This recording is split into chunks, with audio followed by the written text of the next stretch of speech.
வணக்கம் மக்களே, நம்ம சேனலை ஃபர்ஸ்ட் டைம் பார்க்குறவங்க மறக்காமல் சப்ஸ்கிரைப் பண்ணிக்கோங்க. இப்போ நம்ம பார்க்க போகிறது சிந்து பைரவி தான். சிந்து வந்து பார்த்திங்கன்னா நம்ம சிவா வந்து கத்தியால் குத்த வரும்போது இவங்க வந்து கையை வந்து பிடிச்சிடுறாங்க. சிவா வந்து பார்த்திங்கன்னா ஆக்சுவலாக ஸ்னேகா தான் வந்து கத்தியை பிடிச்சதாக நினைக்கிறாங்க. ஆனால் அது வந்து சிந்துன்னு நினச்சோம் பார்க்கவும் ரொம்ப ஷாக் ஆகிடுறாங்க.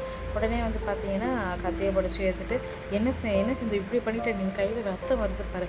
இல்லை டாக்டர், அவங்க குத்தம் வந்து அதனால தான் அப்படின்னோடனே எதுவாக இருந்தாலும் நீ ஏன் சிந்து இப்படி பண்ணீங்க பாரு, கையில் ரத்தம் வருது வா அப்படின்னு சொல்லிட்டு சிந்துவை கைப்பிடிச்சு சிவா கூப்பிட்டு போகவும் ஸ்னேகாவுக்கு வந்து செம்ம கடுப்பாயிடுது.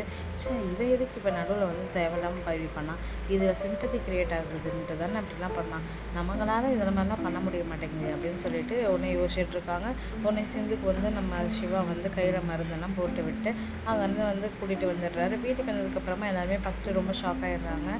என்னாச்சு சிவா, என்னாச்சு அப்படின்னு சொல்லிட்டு எல்லாம் கேட்குறான். இல்லை, இன்றைக்கி ஹாஸ்பிட்டலில் ஒரு பிரச்சனை, அதில் சிந்து தான் என்னை காப்பாற்றினா அப்படின்னு சொல்லிட்டு சொல்கிறாங்க.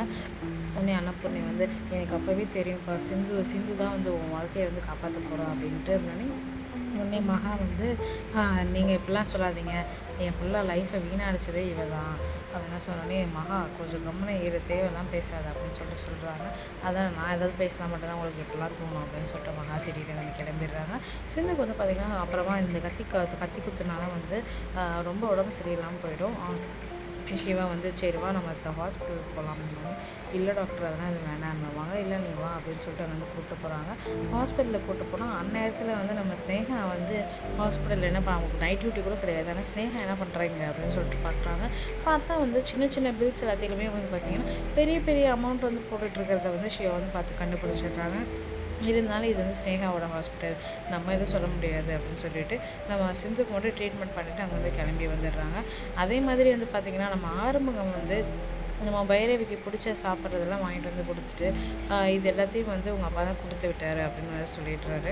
ஏன்னா அவர் தான் வாங்கிட்டு வந்து சொன்னால் பைரவி சாப்பிட மாட்டாங்க அப்படின்னு சொல்லிட்டு கொடுத்துட்டு அப்புறமா வந்து பார்த்திங்கன்னா எனக்கு நீ தான் வந்து என்னை வேற யாராக பார்க்குற, என்னால் அவனை அப்படி பார்க்க முடியாது அப்படின்னு சொல்லிட்டு அதாவது மறைமுகமாக அவங்க மேலே காதல் இருக்கிறத ஆர்வம் வந்து வெளிப்படுத்துகிறாரு.